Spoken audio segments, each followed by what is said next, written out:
Hey guys, I got a couple comments saying I talk fast. I do that because I kind of just, all of the things going on in my brain are just everywhere. But I wanted to post this to YouTube and to Facebook and to kind of show you guys some instances where the decisions that you make and your uncertainty to these decisions kind of can get cemented, and you can get the guaranteed path you want to take from certain things. I wanted to come on here and share with you guys how some things have been going on that in an interaction I had today that made me cement my decision to do what I want to do in my life. And sorry for the burping and drinking soda while I'm on this whole thing.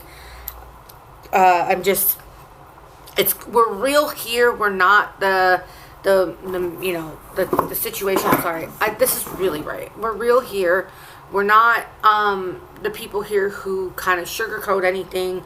We are, we're there for each other. We want to be real. My channel is about being real. You don't get edits. You don't get cuts. You don't get fancy schmancy forwards. This is raw, uncut, unedited. I might re-record them a couple times because of like slamming and bangings on the doors, things like that. But I wanted to finish this whole thing. I wanted to talk about it. Now you see behind me, do not come for me for Christmas. Whether or not I have Christmas trees up or not, that is a boo tree. And it is bootyful. As you can see, there's a ghost on top. I decided I got this tree for Christmas, but I wanted to make sure it worked and everything. And then I had this really cool idea. People do it all the time. Decorate their trees with Halloween and things like that. So I had a bit of a interaction today. For those of you who do not know, I am pursuing going to school. I start in January. I meet with financial aid on the 31st. Yes, spooky, I know. I got all my transcripts and all my stuff going and things like that. And I originally wanted to go for psychology. I wanted to do psychology, and I wanted to get inside people's heads. I'm going to be real.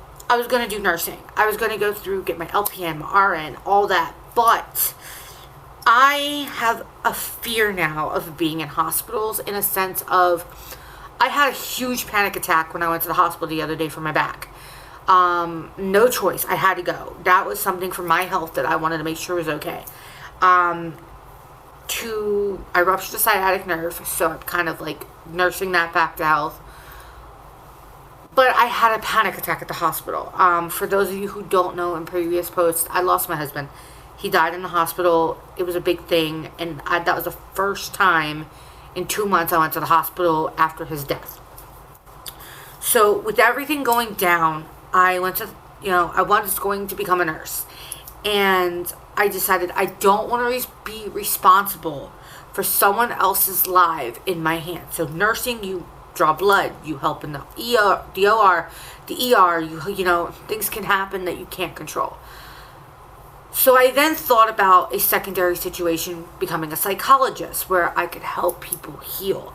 And in that whole situation with the psychologist thing, I want to help people heal. I want to go through it. I want to do the things that I can to assist people. I want to do the things that I can to make them feel better. But I also thought of the situation with my husband and how much advocacy he would have needed if I could reach out to someone who could help me, make the decisions. I made all those decisions myself with some feedback from his dad and his mom. Well, not his mom, but his dad and his sister. Without his sister and his dad and them to be there, and his brother and everybody, all his family, I don't think I would have been able to make it through the decision-making process, and I did have help.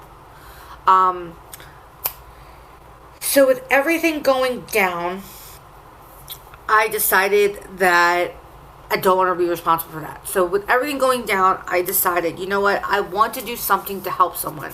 Being in the situation that we're homeless, we're living in a shelter, we are facing a lot of problems. He had a lot of medical issues that it took forever to get medical professionals to come out here to be his aides and things. We were having so much problems jumping through hoops to get things done. I am so sick of our healthcare, our government, the people who say they care. A president that is supposed to protect its people, and all he's doing is fucking them over. I'm sorry, I'm going to say it. It's going to come up in this video.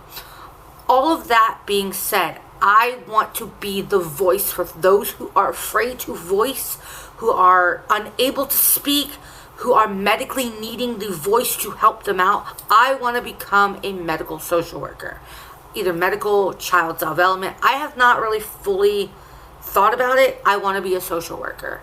And today I had one of those things where it's just, oh my God, that's 100%. I know my decision was great. I met a lady today with her 2 kids that were in the main hall in the common room. They were here. They were trying to get a place to live, but we don't do women and children here. So they got shipped to Reading to go to the Opportunity House shelter up there. You know what I mean. So with everything going down, I walked in the common area. I had no intentions on anything happening. Baby was being a complete dream. And if you don't know my dog, for you 2 people, that is Baby. Part of the mess in the room. It's a little messy. Her toys are all over the bed. She is my medical and emotional. Sorry, I'm trying to put the raw and uncut, my people. Raw and uncut. She is my medical and my emotional support animal.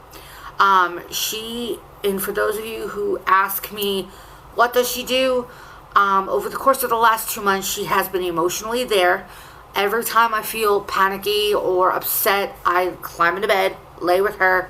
Touching her fur keeps me grounded. She can go with me to school, but I got to work on that first. She's allowed to go with me when I need her to go with me. She is not a 100% service dog where I have to have her 24/7, but if there is a need for her medically, like if I'm going on a bus ride for a while, I'm going to be gone all day, I need to take her with me. If I'm going to school for 6 hours, which it's not a 6-hour schooling thing, but if I have to stay for study group or whatever, she is allowed to be there with me.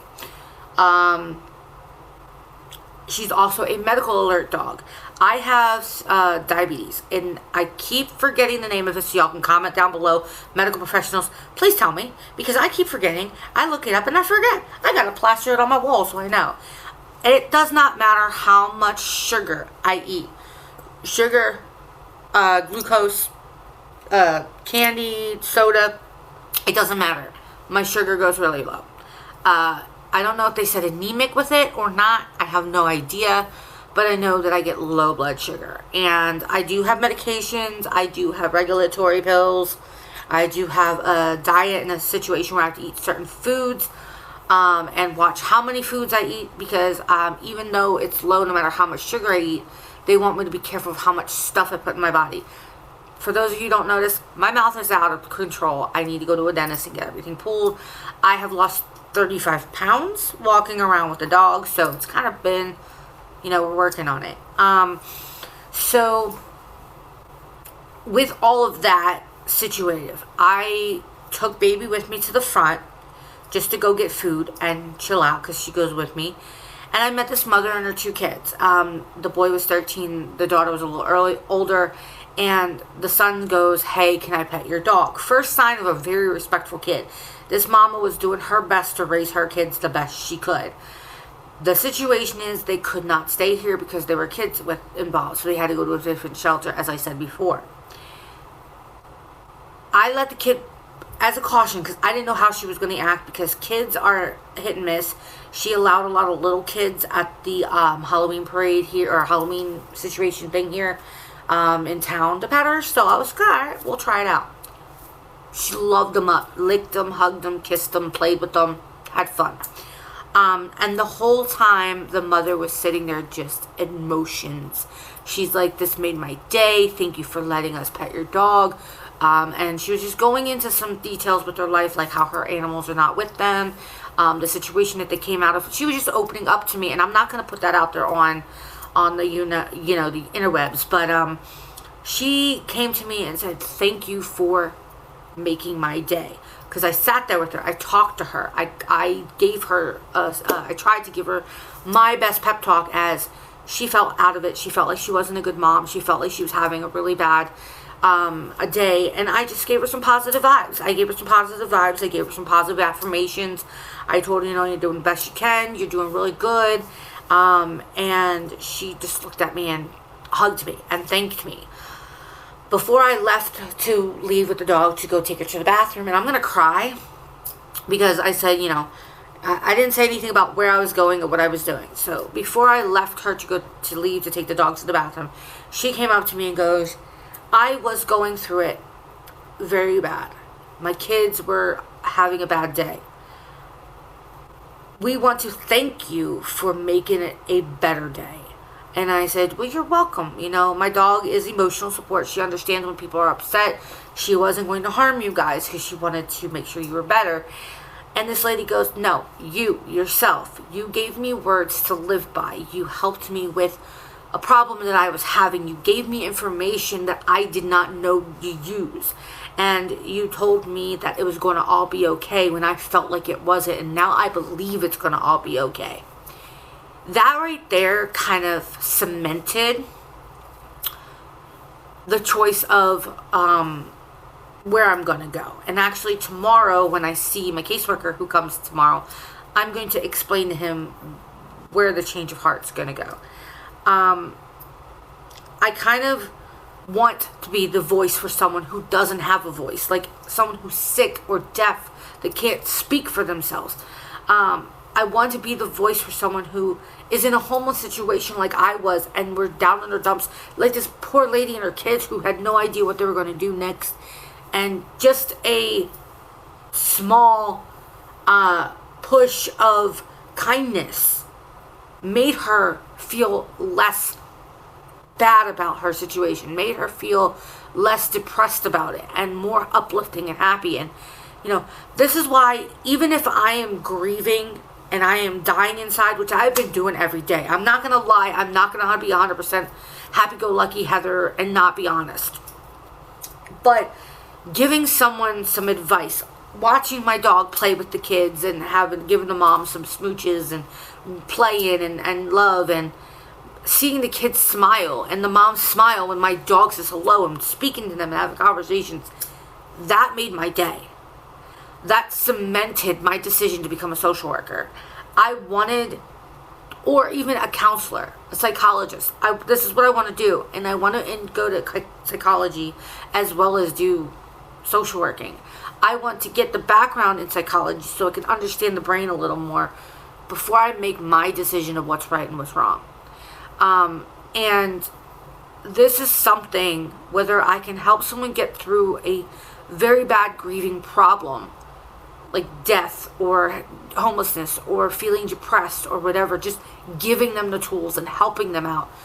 But if I can have baby be my assistant, or go through the process of being in a place like this, working in a place like this, helping people like this, I really am cementing my future because this is what I want to do.